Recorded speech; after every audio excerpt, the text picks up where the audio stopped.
I've done over $20 million in print-on-demand sales, and these are 10 of the most important lessons I learned along the way. And I'm sharing these so that hopefully you can increase your sales and get to profitability much faster than I was able to. And these tips get more and more impactful as the video goes on, so be sure to stick around to the very end. And lesson number 1 is using something called the bumper sticker test. And this is a very simple process that helps us quickly evaluate whether a niche is a good idea for us to start a brand in. And the bumper sticker test works like this. Basically, picture whatever the niche is that you're thinking about, whether that's yoga or coffee or any topic. Then picture, have you ever seen a bumper sticker for that topic on the back of somebody's car? Alternatively, you can also picture, have you ever seen somebody with a tattoo about that topic? 2 different ways, accomplishes the same goal. So the first lesson is bumper sticker test, helps us avoid a lot of painful missteps into niches that just aren't really worth our time.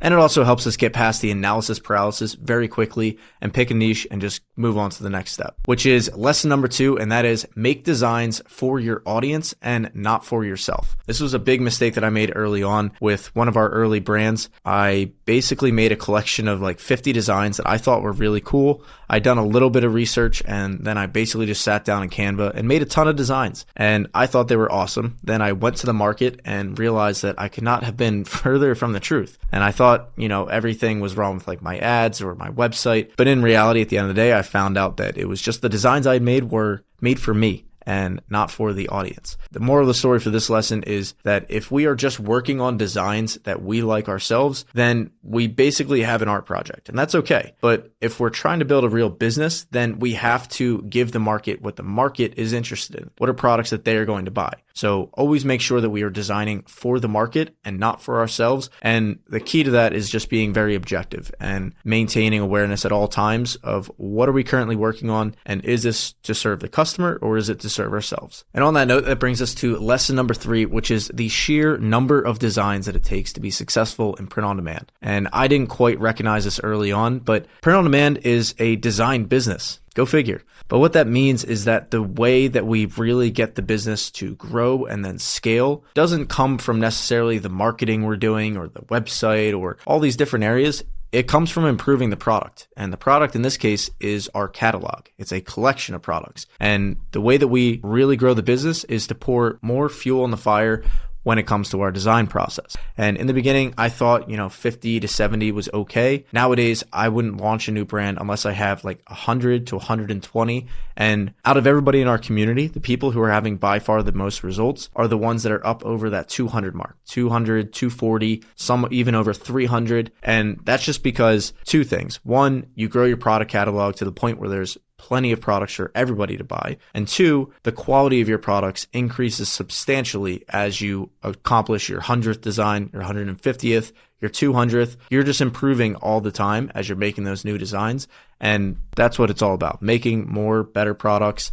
And I just didn't recognize that early on. Lesson number 4 is product over marketing. Now, I used to think that if I just marketed really well, then I could overcome the fact that, my products were okay. And what I now know to be true is that great products can be sold by bad marketing, but bad products cannot be sold by great marketing. And moral of the story for this one to apply to your own business is that, yes, you can use Facebook ads or Etsy ads or whatever platform you're selling on. There's ways that you can drive traffic to those channels, certainly, and they are important to do at a certain point, but that will never, ever be a substitute for the impact that your product, your amazing product, will have on that entire process. And so the story behind this is that we used to test out a bunch of different brands. Very quick, like throw up a Shopify store, throw up the products, see if there's any market demand. And if there was, we would double down, so on. And what we learned through doing that process was that 1, we were doing the same exact marketing across all of these brands, like same kind of ads, same kind of emails, same kind of website, literally everything. The only difference in the brands that we were testing was, number 1, the niche, but number 2 was the quality of the designs. And there was a night and day difference between a brand where we had put like a tiny bit of effort into the designs and we knew like deep down that it was okay,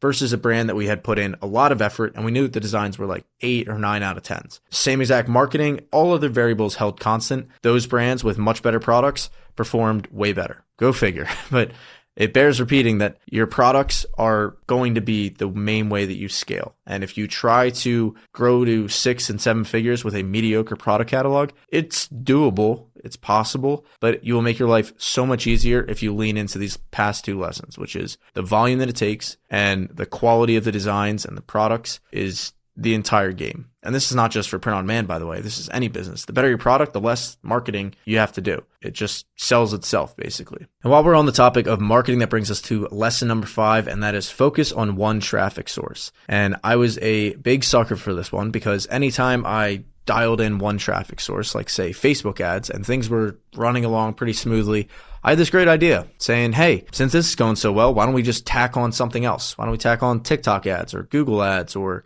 whatever else? Why don't we completely shift focus away from this one thing that is working and do something else entirely? And the logic sounds great, diversify your sales channels, all of that sort of thing.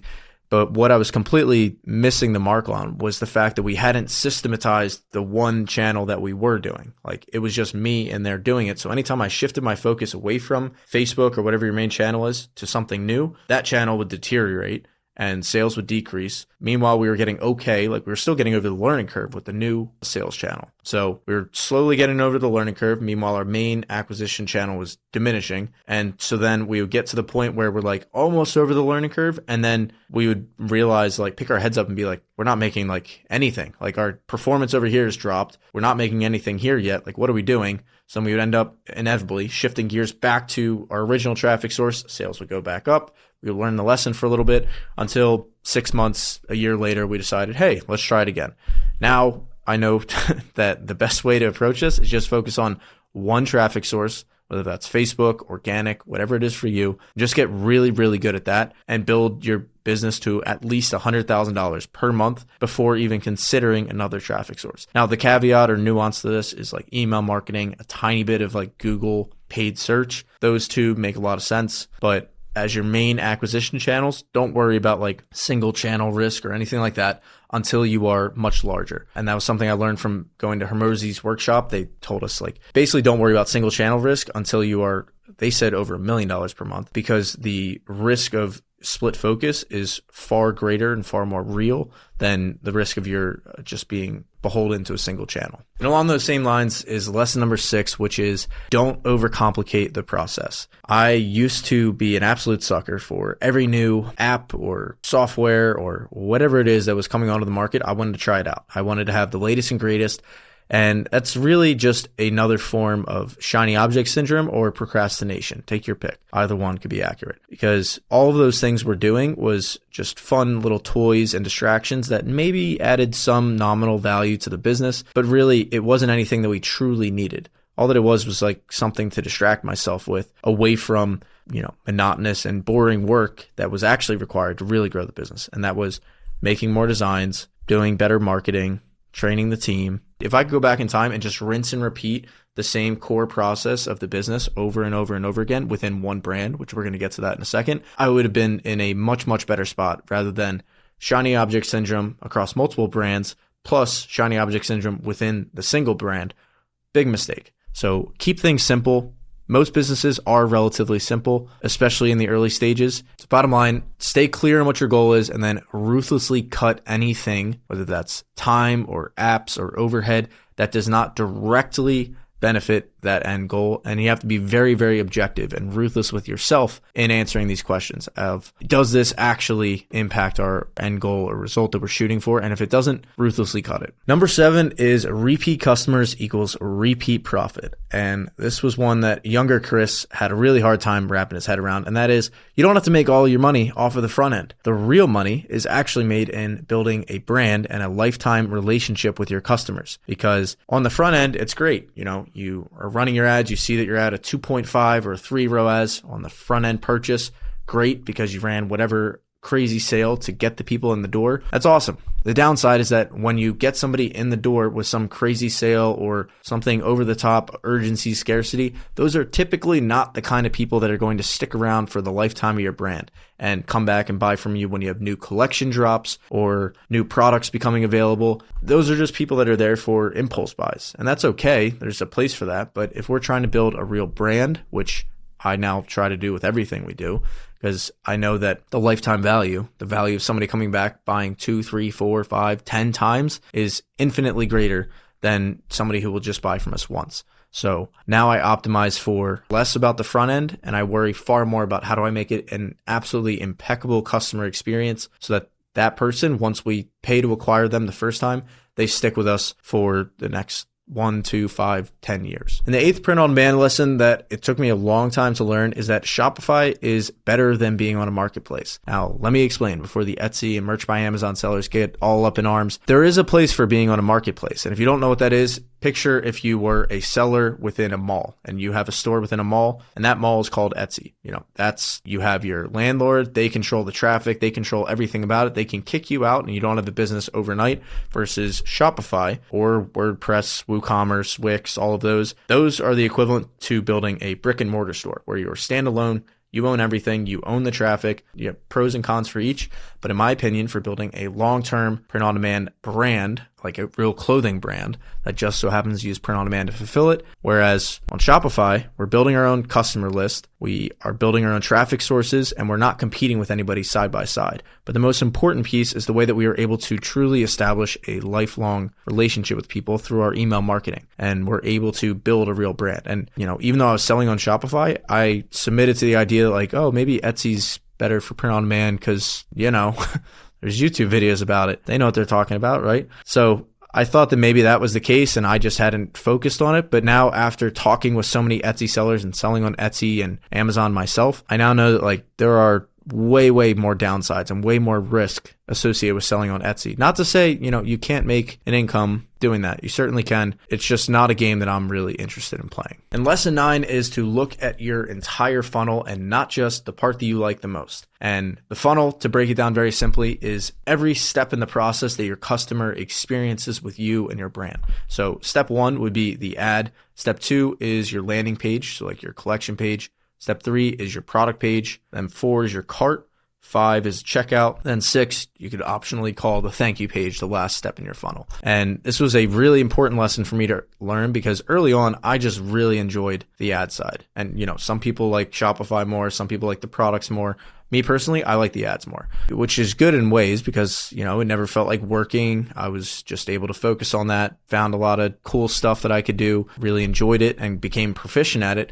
But then the double-edged sword to that was that anytime there was a problem or our performance would dip, my toolbox was always just, okay, let's look at the ads. Let's see what we can find. And if you're looking hard enough, you're going to find stuff, even if that's not truly the right place to be fixing it. To give an example, on one of our brands, we had sudden drop in ROAS just about overnight. And we were like, what is going on? We were doing well for weeks and weeks. And then overnight, sales jumped off a cliff and I had no idea what was happening. And so I'm frantically going through the ad account, seeing, did I publish the wrong ads? Did, Facebook mess something up? I was chatting with Facebook support. And then it wasn't until I checked the comments on one of our ads and saw that somebody said, it seems like the checkout is broken. I'm not able to give them my money. With that, I was like, what are they talking about? And then I went over to our Shopify store and went into our payment processors and saw that PayPal had put a temporary ban on our account until we had verified it. Which if you don't know, about 50% of traffic tries to use PayPal at checkout. So about 50% of the people were trying to check out through our site and just getting an error message whenever they click the PayPal button, which is a huge, massive problem that I was completely oblivious to because all that I was doing was looking at the ads. So now I know that I have to, not just when there's issues, but in consideration to optimize the entire business, I need to be looking at the full funnel. That's not always the most fun thing because, like I said, I would much rather just be doing the ads, but it's the most important thing for the business. And number 10, my personal favorite lesson is that 4 brands does not equal 4 times the profit. And this was my personal favorite flavor of shiny object syndrome back in the day, was anytime we would get a brand to, running pretty smoothly, $2-3 million a year in sales, rather than doubling down and learning the new skill set required to grow that single brand to 8 figures and beyond, I would instead pivot and start a second brand. And I would have the idealistic thought process that, if I was able to get this to 2 to 3 million, I'm just going to be able to get that to maintain doing whatever profitability it is every year. And I'm just going to add on another brand. And that's going to do similar profit, same amount of effort, Then I'll add on another one. All that it ended up doing was creating 4 times as many headaches, 4 times as many problems, 4 times the cost, and quite literally 4 times less the profit, which sounds counterintuitive, but it really did because of all of those other things I just mentioned. And this is one where it's like, oh, obviously, like you just added on all those expenses. But at the time, it seems like a really great idea. It's one of those things where you're like, oh, I've heard that before. Like, don't start another one. Okay. But I'm going to do it anyway because I'm different. And like, people just don't know my brands. They're like, your brands are no different. So if you hear anything out of this list, please know, focus on one thing and one thing only, and that will make you far more money than anything else on this list. And then if that thing doesn't work out, then that's okay. You fully cut it and then you move on to the next thing. But the key is giving your full undivided attention to one thing and one thing only before moving on to the next thing. I said I had 10, but we've got a couple of extra bonuses for you here. So rapid fire. Lesson number 11 is run your finances. Run your P&L and your balance sheet on a daily basis, not monthly, not quarterly, not weekly, on a daily basis. You need to see exactly how much money you think you made and how much money is in your accounts. Run it daily. It'll save you a ton of money and stress and embarrassment. Lesson 12 is to learn, document, repeat, delegate. So, or put it differently, the 4 Ds: do, document, delete, delegate. That's from Hormozi and their team, but this is for growing your team. You first want to do the process yourself, whether that's hiring a new customer service rep. Do it yourself. Document everything you do in order to do the best job possible. And then you take your SOP and you see, what out of this SOP can I delete? How can I simplify this as much as possible? And then 4 is you delegate to a new team member. And my old process was I would just jump right to 4 and I would delegate right to people. And then what do you know? Didn't always work out the best. Lesson number 13 is that courses will not solve your problems, but they can be great tools to help get you further on down the road. And early on, I used to think that, all right, the person selling me this course, they're making XYZ promise. I'm going to buy the course. It's going to solve XYZ problem. And 9 times out of 10, I ended up being disappointed. Not because the course material wasn't always, that great, which a lot of times it wasn't, but even for the ones where it was really good, realized that it wasn't ever fully what I was looking for. And that's because there's nuance to your business. Like there are specifics that nobody is going to get besides you. And also just nobody's going to care about your business as much as you do. And so that was a subtle shift in my mindset, not just when it comes to courses, but learning in general, is that nobody is ever going to make it work for me in my business. Only I am going to make it work. So it's up to me to look at all the resources available, whether that's courses, YouTube videos, SOPs, communities, whatever it is, and just view it as a buffet. And then me, being the CEO in my own company, my own business owner, view it as this is where my business is. This is where I'm trying to go. So this is the gap that I need to close. I'm going to pick and choose things from these different resources to try and fill in the gaps. But only I know where my business is and where I want to take it. So it's really up to me. As soon as I put the power in somebody else's hands, whether that's a course creator, a YouTuber, whoever, it's not going to go my way because that's just not a winning solution. All the most successful entrepreneurs and e-commerce sellers are people that are able to take full accountability and basically go out and make it happen for themselves. Lesson number 15 is realizing the constraints of print on demand as a business model. So there are pros and cons to it. Big pros are that you don't need any upfront inventory. You're extremely nimble and able to test a wide variety of different products and markets extremely quickly, faster than any other business model that I know of. But the downsides are also that you do take a hit on your profit margin. You don't have complete control over the supply chain. Now, there are solutions out there that help us have some control over those, but there are downsides to any business model. And so don't think getting into print on demand that you are a print on demand seller. It's really important to view yourself as you are a brand who just so happens to fulfill your products using print on demand for the time being. There are always ways that you can expand out of that down the road, like we did with Yoga Stay, where we started off as strictly print on demand, and then as time went on, we started offering yoga mats, got off of like a print on demand software and went with a local print provider. There's different ways to expand down the road, but what I would caution is don't put the cart before the horse. You can build a multiple 7-figure brand from literally just t-shirts and just print on demand.